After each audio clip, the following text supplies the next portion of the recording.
গতকালকে বাংলাদেশের সবচাইতে সুদর্শন পুরুষের অ্যাওয়ার্ড পেয়েছেন অ্যাডলফ খান নামের একজন মডেল অভিনেতা।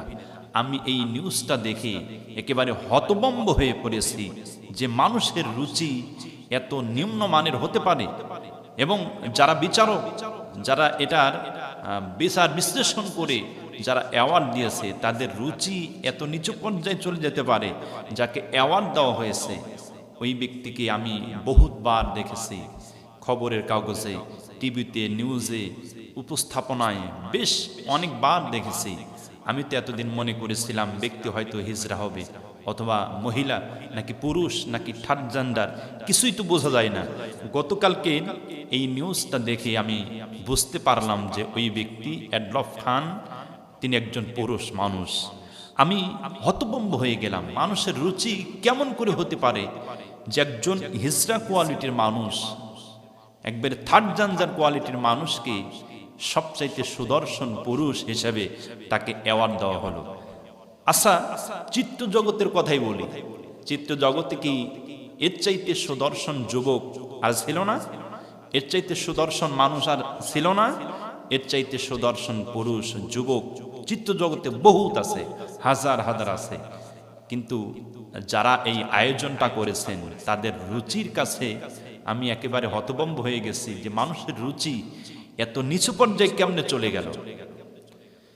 চিত্র জগতের বাহিরে আমি ধরলাম বাংলাদেশের কোটি মানুষের হৃদয়ের স্পন্দন, কোটি মানুষের, কোটি যুবকের আইডল, তাফসীর জগতের উজ্জ্বল নক্ষত্র ডাক্তার মিজানুর রহমান আল আজহারি, তাকে এক পাশে রাখলাম, আর যাকে অ্যাওয়ার্ড দেওয়া হয়েছে অ্যাডলফ খানের চেহারাটা এক জায়গায় রাখলাম।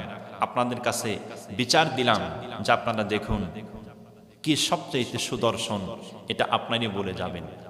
আমার কাছে মনে হয়েছে ডাক্তার মিজানুর রহমান আল আজহারি, তার চেহারা আর এই ব্যক্তির চেহারার চাইতে আকাশ এবং পাতাল পার্থক্য।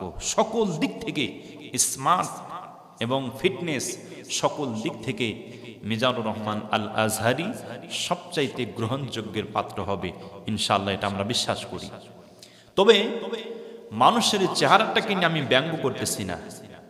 অ্যাডলফ খানের যে চেহারা, আল্লাহ রাব্বুল আলামিন তাকে আকৃতি দান করেছেন, এই আকৃতিটাকে সে বিকৃতি করে ফেলেছে। বিভিন্ন পার্লারে গিয়ে বরফিলাক করে বিভিন্ন স্টাইল করতে করতে চেহারাটাই বিকৃতি হয়ে গেছে। পুরুষ মহিলা কি হিজড়া এটা বোঝার বড় উপায় নেই। আপনারা একটু তাকায় দেখবেন। আমি মানুষের চেহারা আকৃতি নিয়ে ব্যঙ্গ করতেছি না, কারণ এই চেহারাটা আমার আল্লাহ রাব্বুল আলামিন সুন্দর করে সৃষ্টি করে দিয়েছেন। মানুষ তার চেহারাটা আল্লাহ রাব্বুল আলামিন কিভাবে সৃষ্টি করেছেন এটা আল্লাহ পাক পবিত্র কোরআনুল কারীমের সূরাতুত তিনের ভিতরে 4 জায়গায় কসম কেটে সুন্দর করে আল্লাহ রাব্বুল আলামিন গোটা পৃথিবীর মানুষকে জানিয়ে দিয়েছেন। আল্লাহ রাব্বুল আলামিন কোরআনুল কারীমের ভিতরে মানুষ সৃষ্টির ব্যাপারে আল্লাহ পাক পবিত্র কোরআনুল কারীমের ভিতরে সুন্দর করে জানায় দিয়েছেন। অত্তিন ওয়াস-সাইতুনি ওয়া তুরি সিনিনা ওয়া হাযাল বালাদিল আমিন লাকাদ খালাকনাল ইনসানা ফি আহসানি তাকওয়িম। আল্লাহ পাক বললেন অত্তিন, তিনের কসম, অস-সাইতুন, জাইতুনের কসম, অতুরি সিনিন, সিনাই পর্বতের কসম, ওয়া হাযাল বালাদিল আমিন, মক্কা নগরীর কসম। এই 4 জায়গায় আল্লাহ পাক কসম কেটে বলেছেন মানুষ সৃষ্টির ব্যাপারে। লাকাদ খালাকনাল ইনসানা ফি আহসানি তাকওয়িম। আল্লাহ পাক এই পৃথিবীতে মানুষ সৃষ্টি করেছেন সুন্দরতম আকৃতি দিয়ে, সুন্দর গঠন দিয়ে। আল্লাহ পাক এই পৃথিবীতে মানব জাতি সৃষ্টি করেছেন। আল্লাহ পাক বড় আদর করে, বড় যত্ন করে, সুন্দর অবয়ব দিয়ে, সুন্দর আকৃতি দিয়ে মানুষ জাতি আল্লাহ পাক সৃষ্টি করেছেন। কিন্তু এই চেহারাটাকে যদি, আল্লাহর চেহারাটাকে যদি আমার পছন্দ না হয়ে যদি আমি বিকৃতি করে ফেলি, এর হিসাব আল্লাহর কাছে দিতে হবে। আমার এই গতকালকে এই বাংলাদেশের অ্যাওয়ার্ড পাওয়ার এই ঘটনা কেন্দ্র করে আমার মনে পড়ে গেল ইতিহাস, বিশ্বনবীজির ইতিহাস এবং রসুলের আরেক ভাই আল্লাহ পাকের পক্ষ থেকে প্রেরিত নবী আর রসুল হযরতে ইউসুফ আলাইহিস সালামের কথা। আমার ইউসুফ আলাইহিস সালামের সেই ইতিহাসটা মনে পড়ে গেল। হযরতে ইউসুফ আলাইহিস সালামকে আল্লাহ পাক সুন্দর চেহারা দান করেছিলেন এবং আল্লাহ রসুলকে আল্লাহ পাক সুন্দর চেহারা দান করেছিলেন। এই পৃথিবীতে আল্লাহ রসুল নিজে বলেছেন দুইজন ব্যক্তি হলেন সবচাইতে সুন্দর। তার মধ্যে আল্লাহ রসুল বললেন আমার ভাই হযরতে ইউসুফ এবং আমি মুহাম্মদ রাসূলুল্লাহ সাল্লাল্লাহু আলাইহি ওয়াসাল্লাম। তারা কেমন সুন্দর রসুল বলেছেন নিজে। আল্লাহ রসুল বললেন ইউসুফ আমার ভাই, সে নবী, সে ছিলেন সাদা সুন্দর, আর আমি নবী হলাম লাল সুন্দর, আর লাল সুন্দরের গুরুত্বটা সবচাইতে বেশি।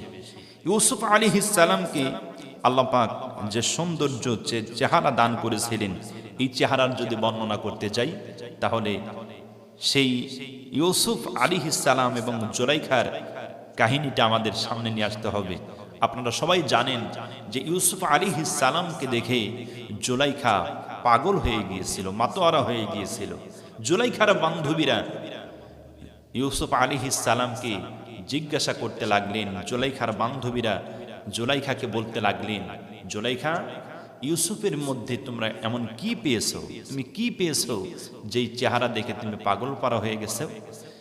জুলাইখা তার বান্ধবীদেরকে জবাব দিয়েছিল, বান্ধবীরা ইউসুফের ভিতরে যা আমি পেয়েছি আমি তোমাদের সামনে তোমাদের পরীক্ষা করতে চাই।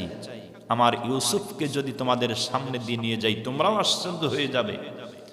জুলাইখা পরীক্ষা করার জন্য তার বান্ধবীদের হাতে একটা করে ফল এবং একটা করে চাকু তার বান্ধবীদের হাতে দিয়ে দিলেন এবং বললেন তোমরা এটা নিয়ে রেডি থাকো, আমি আমার ইউসুফকে নিয়ে তোমাদের সামনে দিয়ে চলে যাব।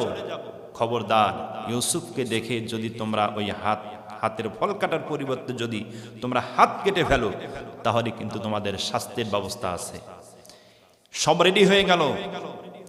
জুলাইখা ইউসুফ আলাইহিস সালামকে সামনে নিয়ে তিনি রওনা হয়ে গেছেন। এমন সময় অর্ডার করা হলো তোমাদের হাতে যে ফলটা আছে ফলটা তোমরা কেটে ফেলো। জুলাইখার অর্ডারে ওই যুগের মহিলারা যখন তাদের হাতের ফলটা কাটা শুরু করে দিয়েছে, ইউসুফ আলাইহিস সালামকে দেখি তারা বড় আশ্চর্য হয়ে গেছে, হতভম্ব হয়ে গেছে।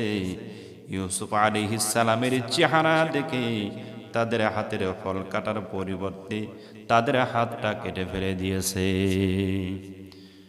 আম্মা জান হযরতে আয়েশা সিদ্দিকা রাদিয়াল্লাহু তাআলা আনহা রাসূলের স্ত্রী, তিনি ওই সমস্ত নারী জাতিদের ধিক্কার জানিয়েছেন।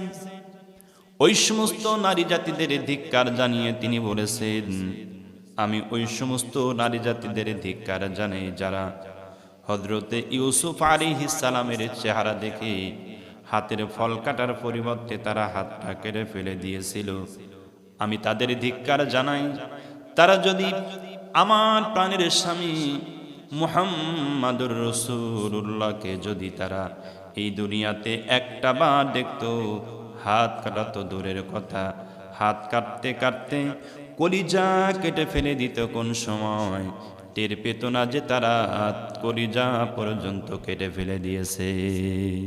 এত সৌন্দর্য আল্লাহ পাক বিশ্ব নবীজির চেহারার ভিতরে দান করেছিলেন। রাসূলের চেহারার বর্ণনার ভিতরে আসছি, আল্লাহ নবী তিনি যখন রাস্তা দিয়ে হেঁটে যাইতেন, আল্লাহর নবীজি হেঁটে যাওয়ার কারণে বিশ্ব নবীজির চেহারার উপরে ঘামের কণা বিন্দু জমে যাইত। ঘাম যখন জমে যাইত, বিশ্ব নবীজি রাস্তা দিয়ে যখন হেঁটে যাইতেন, ওই ঘামের কণা বিন্দু দেখলে দূর থেকে দেখলে মনে হতো আল্লাহ রসুলের চেহারার উপরে মণি মুক্তাগুলো ঝকমক ঝকমক করতেছে। এত সুন্দর আকৃতি চেহারা রসুলের উপরে আল্লাহ রাব্বুল আলামিন দান করেছিলেন, যেই রসুলের চেহারা মোবারক দেখেই এই দুনিয়ার অনেক কাফের, বেঈমান, মুনাফিক আমার রসুলের হাতে কালিমা পড়ে মুসলমান হয়ে গিয়েছে।